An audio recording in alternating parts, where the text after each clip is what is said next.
taïne sur la viande, et donc on n'est pas recherche qu'il y a quelqu'un qui l'a pris et qui l'a enlevé, parce que je sais très bien quelle tête elle avait ma viande.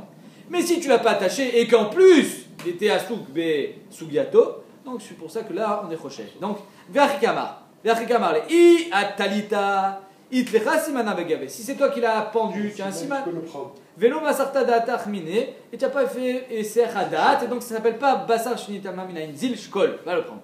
Veni utalulecha, mais si c'est eux qui l'ont pendu, masarta data velo tishkol, et donc c'est pas que tu pourras pas l'amener chez toi, c'est une birka, tu pourras même pas la manger ici. Mishnah. Mishnah. En mashkin veshochatin et tamid bariot. Mais bon, entre parenthèses, il y a quand même un patent, c'est d'appeler les bouchers. Parce qu'eux, ils connaissent. Parce qu'eux, ils l'ont pendu. Mishnah. En mashkin veshochatin et tamid bariot. Les midbariot, c'est des animaux qui habitent pas dans la ville, et ni dans mon enclos, et ni dans mes pâturages. C'est-à-dire qu'ils partent, et pendant 6 mois, je les vois pas. Voilà qu'ils reviennent. Je peux pas leur donner à boire. En mashkin veshochatin, et je peux pas bien sûr faire la shrita biom tov parce que c'est mouktsé. En mashkin veshochatin et tamid bariot, aval mashkin veshochatin et tabaitot. Pardon? Je sais pas, un cerf par exemple, je sais rien. C'est des animaux qui vivent. Ouais. En tout cas, ils vivent pas dans. Ils vivent dans la. zèbre. Non, je sais pas si c'est cachère. Aval mashkin veshochatin et tabaitot. Par contre, ceux qui sont à la maison, baitot, eux, je leur donne à boire et je peux bien sûr leur faire la shrita.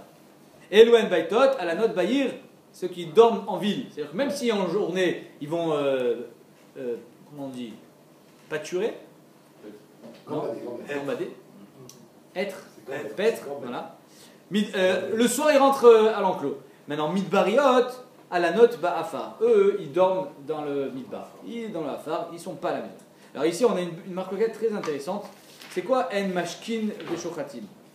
On va voir, de toute façon, la Gemara elle dit pourquoi Birka tu parles de mashkin. Mais il y a une marloquette entre le Rajba et je ne sais pas qui ramène le Rajba et le Cholek. Est-ce que j'ai le droit, même si j'ai pas le droit, est-ce que le fait de ne pas leur donner à boire, c'est parce qu'il est mouktsé, ou bien je ne leur donne pas à boire parce que de toutes les façons, je ne peux pas lui faire la shrita. On va voir tout de suite. Tu vas le faire grossir un petit peu. On va voir tout de suite à quoi ça sert de donner à boire un animal avant de lui faire la shrita. C'est pour mieux les mettre. C'est une raison. Azak. Bon. Oui, j'ai pas la ric. C'est une raison ça? Hein? C'est une raison. Attends, on va voir la Gemara. On va voir la Gemara et après on va en parler. Tu nous as donné déjà la réponse. Hein? Avant-hier, que? concernant le truc, on est à voir. Ah d'accord, on a déjà parlé. Pour la peau, très bien. La malé limimar, la Gemara dit, la malé limimar mashkin veshochatin. Et comment? Efchet. La malé limimar mashkin veshochatin. Pourquoi tu as besoin de me dire mashkin veshochatin? Pourquoi tu as besoin? Donc là, ici, le Rajba, il explique de deux manières. Quand tu dois faire la shrita. Non, pourquoi tu as besoin de me dire mashkin ou pas? Arrête, d'après le Rajba, vadaï qu'on peut être mashké. Pourquoi? C'est évident que tu peux lui faire une achaka, c'est évident que tu peux lui donner à boire d'après le Rajba, parce que mesonotan alecha. Du moment où tu as besoin de le nourrir, alors vadaï, même si tu ne peux pas lui faire la shrita, donc la nafkamina, elle sera par exemple pour un chien. Le chien, si il ne peut pas boire, tu peux lui donner à boire. Non. Pourquoi? Oui, parce que mesonotan alecha. Étant donné qu'il dépend de toi pour manger, à la tsan, hein, bien sûr, on dit qu'il ne peut pas manger sans toi. Imaginons, il ne peut pas boire ni manger sans toi, alors tu pourras lui donner à boire. Ça, c'est Data Rajba. Mais le Rajba, il dit Yesh Omrim, que je ne lui donne pas à boire parce que je ne peux pas lui faire la shrita. Il est mouktsé pour moi, donc le chien aussi, il est mouktsé. Donc la nafkamina, elle sera là. Donc c'est comment expliquer la Gemara, la question de la Gemara. La maline et mimar mashkin veshochatin. Pourquoi tu as besoin de me dire mashkin veshochatin? Est-ce que la shela elle est la maline et mimar mashkin veshochatin? La shela elle est que pourquoi dire que vadaï que je peux être mashké, ou bien la shela elle est bichlal que pourquoi tu me parles d'achaka? Parle-moi aussi d'achila. La Gemara dit milta vagav uche kamashmalan. Je suis venu t'enseigner quelque chose agave, de quoi? Delishke inche behemto vedar lishrot, qu'avant de faire la shrita, tu donnes bien à boire une behema, mais shum sicha de mashra. Et là, marquoga entre Rashi et le Rif et le Rambam, c'est quoi sicha de mashra? Le Rashi dit, c'est pour la dépecer plus facilement. Du moment où elle a bu, la peau, elle colle moins à la chair, donc on va la dépecer très facilement. Comme ça dit Rashi. Mais le Rif et le Rambam, donc c'est pour ça que c'est une nafkamina pour ceux qui font la shrita, il dit que ça va enlever les sirotes, parce qu'il y a que tu vas avoir des problèmes dans les sirotes des poumons, parce qu'elle avait soif. Du moment où tu l'as abreuvé, tu l'as donné à boire, alors il va y avoir moins de sirotes, et donc il va y avoir moins de problèmes au niveau de la cache-route quand tu vas faire la vérification. Donc c'est ça que, Inachinami, d'après le Rashba, tu peux lui donner à boire. Mais on est venu t'enseigner Derech Hagav qu'avant de faire la shrita, tu donnes à boire. Tanoura banane. Si tu donnes du whisky, ça peut être. Tu n'as pas de problème. Ouais. La poêle tombe toute seule. La poêle tombe toute seule. Ouais. Non, non, non. C'est rien. Tu l'as décapé complètement. Elouen Midbariot. C'est quoi les Midbariot? Donc ces bêtes-là dont on peut pas faire la shrita Yom Tov, parce qu'elles sont mouktsé. Velouen Baitot. Midbariot, Kol Sheotzot, Be Pesach, Verod, Be Afar. Elles partent à Pesach, quand les beaux jours arrivent. Venichnasot, Be Revia Rishona. Elles rentrent à la première pluie, en Cheshvan. Dès que les pluies arrivent, hop, elles reviennent. Ça veut dire que pendant 6 mois, tu les vois pas. Celle-là, imagine à Shavuot, d'un coup elle arrive, mouktsé. Non, elle devait revenir que dans 4 mois. Ok. C'est intéressant de voir. Elle est venue le jour là-bas, c'est pas bon. Elle est venue pendant Yom Tov. Quel Yom Tov?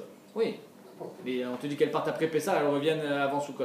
Non, Macheshvan, après Sukkot. Ça peut être aussi Sukkot. Ok. Tu croyais qu'elle est restée pour les fêtes exprès? Entre parenthèses, la Gemara d'Antanit a dit, je crois que c'est les d'Antanit, Français qui partent pour les fêtes. elle dit que Revia Rishona, c'est Milachon Rovea. C'est un zivouk, c'est la pluie, c'est le zivouk de la terre.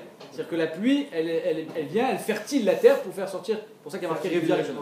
Elle fertilise les animaux aussi. Non. Ça, c'est pas la période de. C'est pas la C'est comme Baroque que la note. On verra avec le bas.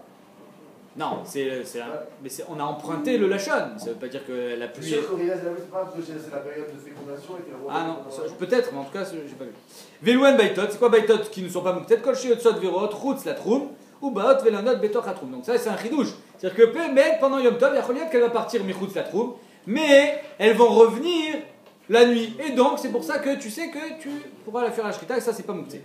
Rabbi Omer, Rabbi dit, hop, Machéié, ça, c'est pas moukté. Rabbi Omer, Elou Baitoten. Même si elles partent à Pessar, elles reviennent à Macheshvan, ça s'appelle pas Midbariot, c'est pas moukté, ça s'appelle Baitot. Et là, Elouen Midbariot, c'est quoi les Midbariot qui sont complètement moukté? Kol Sheotzot Verod Ba'afar, Ben Ichnasot Yishuv Lo Ebimot Achama Velo Shemi. Elles sont jamais là. C'est-à-dire que des fois, elles te font des petites apparitions, mais sinon, tu les vois pas ni en été ni en hiver. Et donc ça, c'est moukté les gambrés, comme ça il dit Rébi. C'est ça. D'après Rabbi, quand on les voit même de temps en temps, alors c'est pas des midbariot. Non, si elles rentrent à la maison en hiver, c'est pas des midbariot. Elles n'appartiennent pas de toute façon. Si, bien sûr, elles sont là. Quoi, c'est des boucs sauvages. Ils partent dans Elles ont le truc. la petite collier. C'est Oumit l'agma a dit, donc ça veut dire que d'après Rébi, si les animaux ils rentrent jamais à la maison, il n'y a pas une période fixe où elles rentrent à la maison, alors ça veut dire qu'il a mouktsé. Oumit les Rébi mouktsé, va baimine Rab Shimon barabi mirebi. Rab Shimon, le fils de Rébi, il a demandé à son père. Il a dit, Ma'adin papa, silet mara, allez Rabbi Shimon maou. Alors Rabbi Shimon, il pense qu'il n'y a pas mouktsé, sauf grogrod vetzmoukin, des figues que j'ai mis à sécher, ou des raisins. Et Rabbi Uda, il pense qu'il y a oui mouktsé. Maintenant, d'après Rabbi Shimon, qui pense qu'il n'y a pas le din de mouktsé, Ma'adin psilet mara. Psilet mara, c'est des dattes qui ne vont jamais mûrir. L'arbre, il est faible, ils ne vont pas mûrir. Donc, qu'est-ce qu'il faisait? Il les prenait, même si elles n'étaient pas mûres, il les mettait dans des paniers en osier, qui sont faits à base de palmiers, donc. Des paniers comme ça, et ça les faisait mûrir. Maintenant, est-ce que ces psilet mara qui ne sont pas encore arrivés à maturation, tu peux les manger pendant Yom Tov, pendant Shabbat? Est-ce que c'est mouktsé d'après Rabbi Shimon ou pas? Est-ce que c'est le même din que grogrod vetzmoukin ou pas? Pourquoi? Parce que la différence elle est simple. Regardez ce qu'il dit. Amarle en mouktsé les Rabbi Shimon et là grogrod vetzmoukin bilvad. D'après Rabbi Shimon. On a vu les fruits que tu voulais faire sécher. Ah très bien. Il te dit Rabbi Shimon il pense mouktsé que quand c'est des fruits que tu voulais faire sécher. Mais ces fruits-là qui n'ont jamais été mûrs, ils sont pas mouktsé. Le chidouche il est que des fruits qui étaient mangeables et qui ont passé une période où ils étaient plus mangeables pour redevenir encore meilleurs après. Alors pendant cette période-là où ils ne sont pas mangeables, même Rabbi Shimon il dit que tu as été doché au tabiadaïm. C'est-à-dire que tu pouvais les manger tels qu'ils étaient, tu n'as pas voulu, c'est triabiadaïm, et donc là Rabbi Shimon il dit que c'est mouktsé. Mais ici, ces fruits-là n'ont jamais été bons. Alors tu viens et tu dis, bon ça va, on va pas chipoter, ils sont pas mal. Et tu veux les manger. Alors là Rabbi Shimon dira que c'est pas mouktsé.